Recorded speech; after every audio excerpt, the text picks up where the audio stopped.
KREM 2 News at Noon begins now.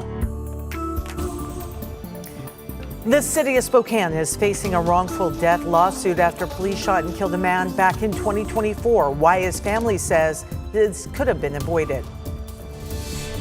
Well, the morning snow has come and gone for most. We're tracking where it's still left over and how warm conditions will be by this weekend. And flock cameras across the state could be reactivated as soon as the Senate votes on a proposed bill. This would also restrict how law enforcement is able to use the data. Hi, everyone. Thank you so much for joining us here on KREM 2 News at Noon. I'm Laura Papetti. Let's talk about the weather and head outside with Thomas Patrick. He is standing by in the Outdoor Weather Center. Thomas woke up this morning, had a little bit of snow, but overall roads weren't too bad. Yeah, and it wasn't a ton. I had measured a 1/4 inch of snow, even here from our Outdoor Weather Center earlier this morning. If I tried to measure it now, it would say 0 because it's melted by this point. Temperature is now above freezing. That was the case for this morning. Any roads that got some de-icer and a little bit of treatment, A-OK. Plenty of streets, though, were very snowy, and a lot of sidewalks and parking lots just were not fair before 9 a.m. But since then, it's warmed up. There's nothing to measure. It's just all wet out here. And even Doppler radar is quite clear. Just kind of the stray, maybe snow or rain shower at this point, especially kind of near Athol and just north of Coeur d'Alene. But this is effectively nothing, especially compared to just a little blast of some winter weather we had from this morning. There's your current temperatures: 35 in Spokane, 36 in Coeur d'Alene, enough to melt that snow. I think the picture you saw earlier was up in Athol. It's still 32 in Sandpoint, so any snow from this morning still sticking the ground for a little longer. But look at how warm, honestly, for January it is. 43 in Pullman after getting freezing rain this morning. That long gone at this stage as well. 30s and 40s are expected high temperatures today. Guess what? It gets even warmer heading into the weekend. So coming up, we'll show you how many days in the 40s, if not 50s, we have in our upcoming forecast after this little bout of winter weather. US 395 is fully blocked in Stevens County right now while Washington State Patrol is investigating a deadly crash. WSP says troopers responded to the crash around 9 o'clock this morning, 3 miles south of Loon Lake and just north of Grote Road.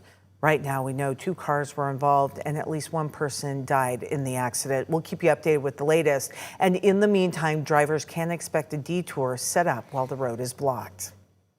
The family of a man who police shot and killed back in 2024 is filing a wrongful death lawsuit against the city of Spokane and against the Spokane Police Department. The family believes this could have been avoided had there been a behavioral health unit on scene.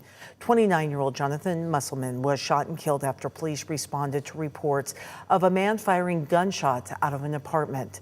The family attorney claims that Musselman had a pellet gun and was not armed when police arrived. She also claims police knew he was dealing with mental health issues. There's a behavioral mental health unit that should have been called in to assist them and to talk to him. And instead they came up and shot him. The family filed the lawsuit after the city refused to meet and work on a resolution. We did reach out to the city of Spokane for comment. They say they have not seen it yet and cannot comment until it's been reviewed. We're just all in a state of shock, really. I just kind of came up to see if I could lend any support. Obviously, we got a good team of first responders here with Gem County Fire and Rescue, and there's nobody better to be on the scene, but it's just tragic. It's a sad day for us. We are still following the deadly plane crash in southern Idaho that happened yesterday around 11 o'clock in the morning at the Payette River near Black Canyon.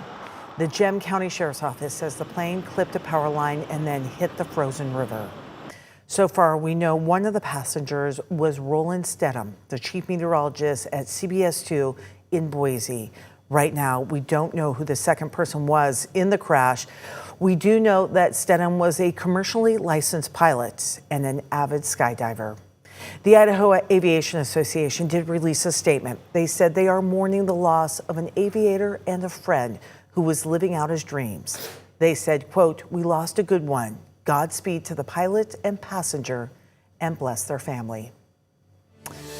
A proposed state Senate bill would reactivate what's called flock cameras across Washington state. Many were shut down over fears of immigration enforcement. University of Washington researchers found federal immigration agents were accessing local flock camera data, potentially in violation of state law. Senate Bill 6002 aims to recalibrate the cameras to only be used to investigate felonies or missing people, not to determine someone's immigration status. Data could only be kept for 21 days, and a license plate must be entered, not just the make and model of a suspect's car.